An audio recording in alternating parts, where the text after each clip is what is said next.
Hello সবাইকে, সবার কি অবস্থা? ওয়েলকাম আজকের ভিডিওতে। আমার না মনে আছে যে আমি ছোটোবেলায় অনেক তিন গোয়েন্দা পড়তাম, মাসুদ রানা পড়তাম, হুমায়ুন আহমেদ, জাফর ইকবাল পাগলের মতো পড়তাম। এবং আপনি যদি এখন আমাকে হঠাৎ করে জিজ্ঞেস করেন যে তিন গোয়েন্দার ভলিউম 3-এর 1-এ কী ছিল, বা তিন গোয়েন্দার যে অথৈ সাগর ছিল ভলিউম 10-এ, অথৈ সাগরের প্লটটা আসলে কী ছিল, ওরা কই গেছিল, আমি কিন্তু আপনাকে হঠাৎ করে বলতে পারবো না। তো আপনি একটা জিনিস চিন্তা করেন, আমি এত মনোযোগ দিয়ে পড়লাম, এত পাগলের মতো পড়লাম, পড়তে পড়তে আমার চোখ খারাপ হয়ে গেল, এখন আর আমার মনেই নেই। তাহলে এই পড়াটা কি বর্তে ছিল নাকি? যখন আমরা ফিকশন নিয়ে কথা বলবো, গল্প, সিনেমা, উপন্যাস এসব নিয়ে কথা বলবো, তখন অবশ্যই বর্তিত, কারণ ওগুলো আমরা পড়ি মজার জন্য।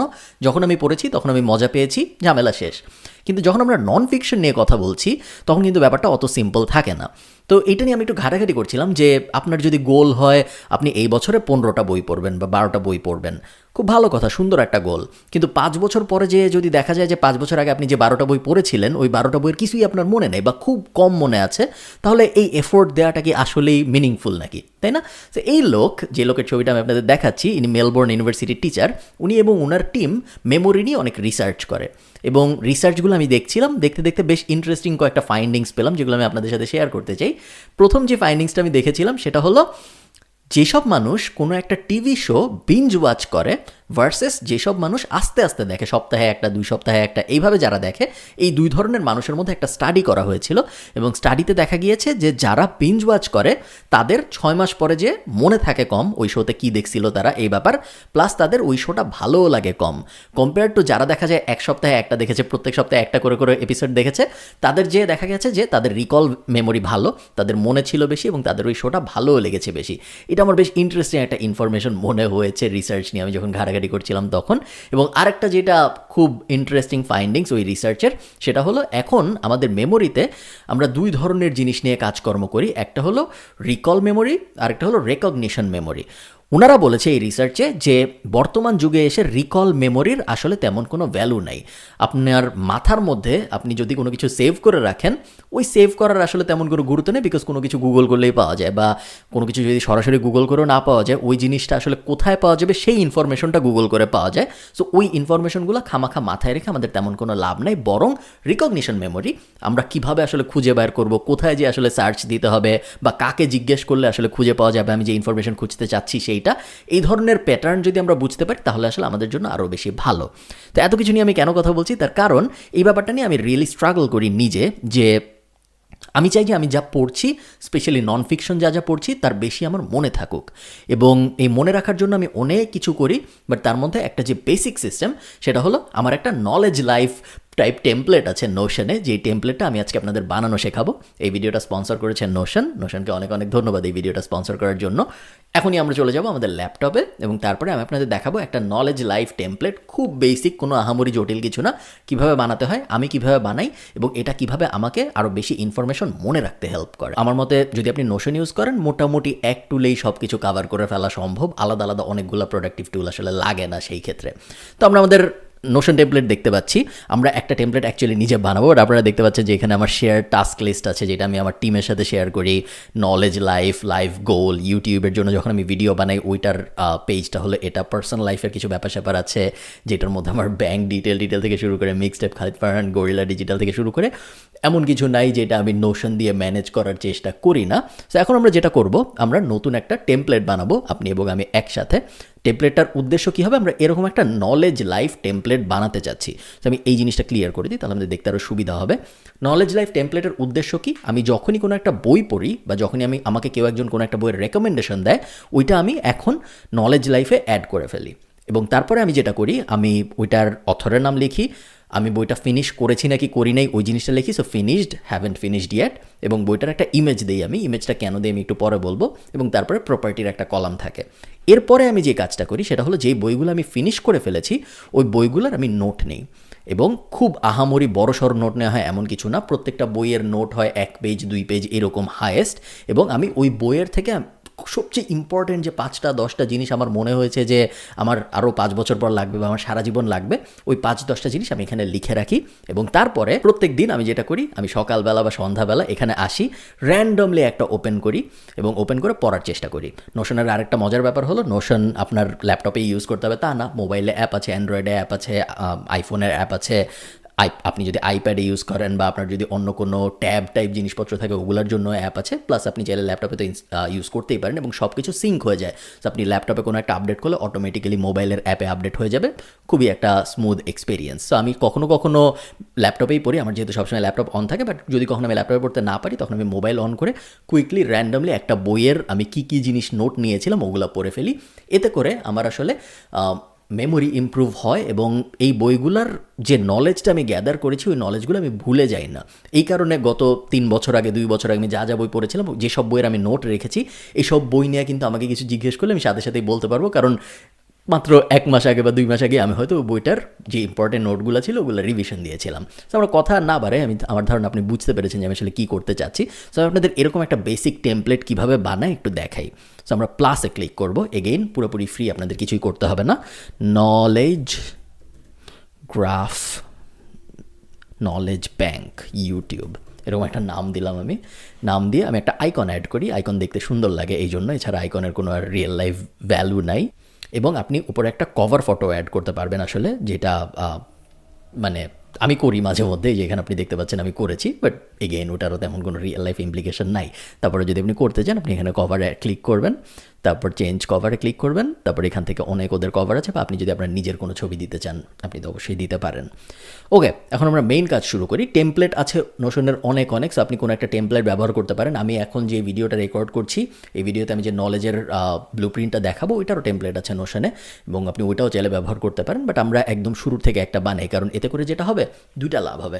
এক তো আপনি নোশনের ব্যাপারে একজন এক্সপার্ট হয়ে যাবেন এবং নিজে আস্তে আস্তে নোশন ইউজ করা শুরু করবেন, এটা একটা লাভ। সেকেন্ড লাভ হলো এখন আস্তে আস্তে আমি দেখছি বিভিন্ন মার্কেট প্লেসে ফাইবার টাইপ জায়গায় Notion expert, Notion template seller এরকম মানুষজনদের চাহিদা বাড়ছে, এবং আমি অ্যাপসুমোর মতো মার্কেট প্লেসেও দেখেছি যে নোশনের টেমপ্লেট কিন্তু এখন বিক্রি হয়। সো আপনি যদি ভালো নোশনের টেমপ্লেট বানাতে পারেন ওটা কিন্তু আপনার একটা সাইড হাসেলও হয়ে যেতে পারে যদি আপনি ওইসবে আগ্রহী থাকেন তাহলে। তো আমরা কি করব, একদম সোজা, কোনো জটিল ব্যাপার নেই, আমরা টেবিলে ক্লিক করব। টেবিলে ক্লিক করলাম, নেইমের জায়গায় আমি দিব বুক নেম, ট্যাগের জায়গায় আমি এটা চেঞ্জ করে মাল্টিপল সিলেক্ট থেকে টেক্সট করে দিই, এবং এখানে আমি নাম দিব অথর, বুক নেম অথর। এরপরটা আমরা কি করব, এরপরটা আমরা প্লাসে ক্লিক করব, আমরা দেখি কি বেসিক অপশন আছে আমাদের, number select, multi select, date, আমরা ডেট দিই এখানে। ওকে, এটা নামটা চেঞ্জ করে ডেট দিয়ে দিলাম। আরেকটা সিলেক্ট করি, এটা নাম আমরা দিব, এখান থেকে আপাতত সিলেক্ট করলাম এবং তারপরে ফিনিশড। ওকে, আপাতত আমরা এই 4টা দিয়ে শুরু করি, তারপরে আমরা আরও দেখব কী করা যায়। সো প্রথম বইয়ের নাম 12.5, অথরের নাম হলো গ্যারি ভি। এখন আমি যেটা করব, এই বইটা আপনি আপনার ইচ্ছা আপনি কীভাবে সাজাবেন, জেনারেলি আমি রেকমেন্ড করব ফিনিশড ডেট লিখতে। তাহলে ফিনিশড ডেট লেখার সুবিধাটা সেটা হলো আপনি বুঝতে পারবেন যে আপনি বইটা কত আগে শেষ করেছিলেন, এবং যত আগে শেষ করেছিলেন তত বেশি আপনার আসলে ওই বইটার রিভিশন দেওয়া উচিত, কারণ ওইটার ডিউরেশনটা তত বেশি যতদিন আগে আপনি বইটা পড়েছেন আপনার ভুলে যাওয়ার চান্স সবচেয়ে বেশি। সো ফিনিশ ডেটে আমি ধরেন এই বইটা আজকে শেষ করেছি, আমি ফিনিশ ডেটে দিয়ে দিলাম 4 ফেব্রুয়ারি, ফিনিশড। এখানে আমার কয়েকটা ট্যাগ দিতে হবে, ইয়েস, আরেকটা দিলাম নো। সো এটার ট্যাগটা হবে ইয়েস, নো না। এবং তারপরে আমরা এখানে আরেকটা প্রপার্টি বক্স বানাবো, এবং এই প্রপার্টি বক্সটার মধ্যে আমরা একটু পরেই পুরো ব্যাপারটা মেক সেন্স করবে, আমি জানি এখনও তো মেক সেন্স করছে না, একটু পরেই আমি বলবো যে এটা আসলে কেন করতেছি। আমি মাল্টি সিলেক্ট নামে একটা প্রপার্টি দিব আমরা, এবং তারপরে আমরা এখানে দিব টাইপ অথবা নিশ, ঠিক আছে, বিজনেস, মোটিভেশন, হাসল। ওকে, এখন আমরা এখানে আরেকটা বই অ্যাড করি, ধরেন 3 গোয়েন্দা ভলিউম 1, এটার অথর হলো রকিব হাসান, এটা আমি শেষ করেছি, আমি ধরে নিলাম ফেব্রুয়ারির 28 তারিখে, ফিনিশড ধরে নিলাম, এখন আমার এটা শেষ হয়নি, নো, এবং এটা নন ফিকশন। এভাবে আমি কিন্তু পুরা লিস্টটা আস্তে আস্তে বড় করতে পারি, এবং তারপরে প্রত্যেকটার যখন আমি ওপেনে ক্লিক করব তখন ওইটার ভিতরে আমি চাইলে নোট নেওয়া শুরু করতে পারবো, এবং এই নোটগুলো সারা জীবনের জন্য আমার কাছে থেকে যাবে পুরোপুরি ফ্রিতে। যেই কারণে আমি আপনাদের এভাবে করে দেখালাম তার কারণ হলো এখন আমি চাইলে অ্যাড আ ভিউতে ক্লিক করে এইটার একটা গ্যালারি ভিউ বানাতে পারি, যেই ভিউটা আমার বেশ পছন্দ। সো আমি যদি ক্রিয়েটে ক্লিক করি, এখানে দেখতে খুব একটা ভালো দেখাচ্ছে না, এই কারণে আমি আপনাদের দেখালাম যে কীভাবে করে, বাট আমরা যদি এখন যেটা আমি অলরেডি করে ফেলেছি ওটাই চলে আসি, সেরকমভাবে আমরা টেবিল বানিয়েছি, সব ঠিক আছে। এইটায় আমার একটা ইমেজ কলামও আছে, এবং এই কারণে আমি যখন এখান থেকে গ্যালারি সিলেক্ট করব, দেখেন অনেকগুলো বইয়ের কিন্তু ইমেজও চলে আসে, এবং অনেকগুলো বইয়ের আসলে আমি ইমেজ অ্যাড করেছি, এই কারণে ইমেজ চলে আসে। যেগুলো আমি অ্যাড করিনি ওগুলো আসছে না। আমি চাইলে এগুলো এখন ইমেজ অ্যাড করতে পারি, আমার এটা সিলেক্ট করতে হবে। তারপরে এই যে ইমেজ, যেটা একটা প্রপার্টি, এইখানে যে আমি এমবেডও করতে পারি লিঙ্ক, অথবা আপলোডও করতে পারি। সো ধরেন how not to die alone, how not to die alone না, এটার যদি আমি ইমেজটা নিতে চাই, আমি ইমেজে চলে যাব। বইটা আমার ডাউনলোডও করতে হবে না। সো আমি বইটার এখানে ক্লিক করব, রাইট ক্লিক করব, কপি ইমেজ অ্যাড্রেস, আবার আমি এখানে চলে আসব, ইমেজে ক্লিক করব, এমবেড লিঙ্কটা পেস্ট করব, এমবেড লিঙ্ক। এখানে কিন্তু আমার ইমেজটা চলে আসলো, এবং এখন যদি আমি এটা কেটে দিই, দেখুন এখানে আমার সুন্দর ইমেজটা চলে এসেছে। ল্যাপটপের বড় স্ক্রিন, তাই দেখতে কিন্তু তারপরেও 100% সুন্দর লাগে না, বাট মোবাইলে দেখতে খুবই সুন্দর লাগে, এবং আমি প্রায় এভাবে গ্যালারি ভিউতে মোবাইলে দেখি জিনিসটা। আবারও যদি আমরা টেবিল ভিউতে চলে যাই, আপনি দেখতে পারবেন যে এখানে কিন্তু শুধু বইই নাই। আমি যদি একটু নিচে নামি, হ্যাভেন্ট ফিনিশডের লিস্ট অনেক বড়, সো অনেক কিছু আমি পড়ি না, এগুলো এখন এখানে আছে। Currently reading 21 lessons for 21st century, এটা আমি রেগুলারলি পড়ছি, এবং যখনই পড়ছি তখনই নোট নিচ্ছি। সাধারণত আমি যেটা করি, যদি আমি হার্ড কপি পড়ি, তাহলে আমি হার্ড কপির একটা চ্যাপ্টার শেষ করি, তারপর আমি এখানে নোট নেওয়ার চেষ্টা করি। যদি আমি সফট কপি পড়ি, আইপ্যাডে বা ফোনে বা ট্যাবে, মোবাইলে, এরকম কোনো জায়গায়, সেই ক্ষেত্রে আমি হাইলাইট করে রাখি, এবং তারপরে চ্যাপ্টার যখন পড়ার সময় হাইলাইট করতে থাকি, এবং শেষ যখন হয় তখন আমি যে নোটটা নেই। সো আপনি দেখতে পাচ্ছেন যে এখানে আমি বিশাল নোট নেওয়া শুরু করেছি। মাত্র চ্যাপ্টার 4 পর্যন্ত এসেছি, 21টা চ্যাপ্টার আছে, সো আরও অনেকখানি পড়া বাকি। শুধু যে আমি বইয়েরই নোট নিচ্ছি তা কিন্তু না।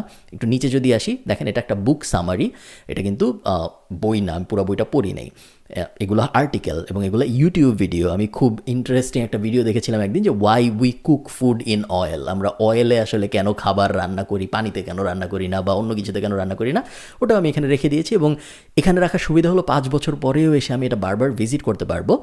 প্রপার্টিগুলো দেওয়ার সুবিধাটা হলো, এই যে বুক summary, haven't finished, currently reading, article, YouTube, এই প্রপার্টি বা এই টাইপগুলো দেওয়ার সুবিধা হলো, এগুলো যখন আপনি দিবেন তখন আপনি এগুলার ভিত্তিতে জিনিসটা অর্গানাইজ করতে পারবেন। আমি যদি প্রপার্টিতে ক্লিক করি, আমি অবশ্যই চাইলে যেগুলো আমি দেখতে চাই না ওগুলো বাদ দিয়ে দিতে পারবো।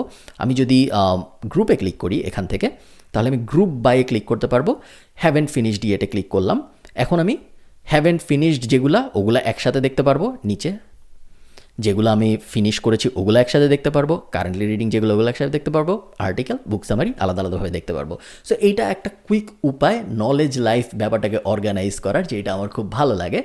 নোশনে যে শুধুমাত্র এই ব্যাপারটাই এরকম বেসিক জিনিসপত্র করা যায় তা তো না, অনেক অ্যাডভান্স জিনিসপত্রও করা যায়, এবং অ্যাডভান্স জিনিসের অনেক কিছুই আমি আপনাদের দেখাতে পারছি না এইখানে, তার কারণ বেশিরভাগই আসলে একটু কনফিডেন্সিয়াল জিনিসপত্র। বাট আমি যদি ইউটিউবে যাই, ফর এক্সাম্পল, ইউটিউবে আপনি দেখুন আমার ভিডিও আইডিয়াগুলো কিন্তু সবসময় এখানে লেখা থাকে। সো সিমিলার কনসেপ্ট, বোর্ড ভিউতে আমি জিনিসটা দেখি, কখনো কখনো প্রোডাকশন লাইনের হিসাবেও দেখি যে এখানে কী আছে এখানে কী আছে, বাট সাধারণত আমি বোর্ড ভিউতে দেখি। এবং বোর্ড ভিউতে আপনারা দেখতে পাচ্ছেন যে লাইফ অ্যান্ড বিজনেস সানডে নিয়ে আমার অনেকগুলো ভিডিও প্ল্যান করা আছে। তার মধ্যে একটা হলো how I use Notion to take book notes, যেটা হলো এই ভিডিওটা যেটা আমি এখন রেকর্ড করছি। মিনি ডকুমেন্টারিতে অনেক কিছু প্ল্যান আছে, জ্ঞানী কথাবার্তা শো যেটা আমার পডকাস্ট, ওখানে অনেক কিছু প্ল্যান করা আছে, শর্ট আইডিয়াসে আরও হাবিজাবি প্ল্যান করা আছে। সো নোশন আমি ইউটিউবের জন্য ব্যবহার করি, আমার টিমকে ম্যানেজ করার জন্য ব্যবহার করি। আরেকটা বড় সুবিধা হলো, আপনি যদি কোনো একটা স্পেসিফিক পেজ কারোর সাথে শেয়ার করতে চান, আপনি সিম্পলি শেয়ারে ক্লিক করবেন, এবং তারপরে এখানে যদি তার ইমেইলে দিয়ে দেন, সেও ফ্রিতে এই পেজটা হয় দেখতে পারবে বা এডিট করতে পারবে, অনেকটা গুগল ড্রাইভের কোনো কিছু শেয়ার করার মতো, এবং সে শুধু এটাই দেখতে পারবে, সে আপনার বাকি সব কিছু দেখতে পারবে না। এভাবেই কিন্তু, এবং শেয়ার যদি আপনি কখনো কিছু করেন, ওটা এই যে শেয়ার নামে আলাদা একটা সেকশনে চলে যাবে, যাতে করে খুব সহজেই বোঝা যায় যে আসলে কী শেয়ার হয়েছিল। আমি রেকমেন্ড করবো আপনারা প্রোডাক্টিভিটি ইনক্রিজ করার জন্য বা মেমোরি রিকল বাড়ানোর জন্য যদি কিছু করার পরিকল্পনা করে থাকেন, সেই ক্ষেত্রে গিভ নোশন আ ট্রাই, আপনাদের ভালো লাগবে বলেই আমার মনে হয়। ভালো থাকেন সবাই, সবার সাথে আমার দেখা হবে পরের ভিডিওতে। টাটা।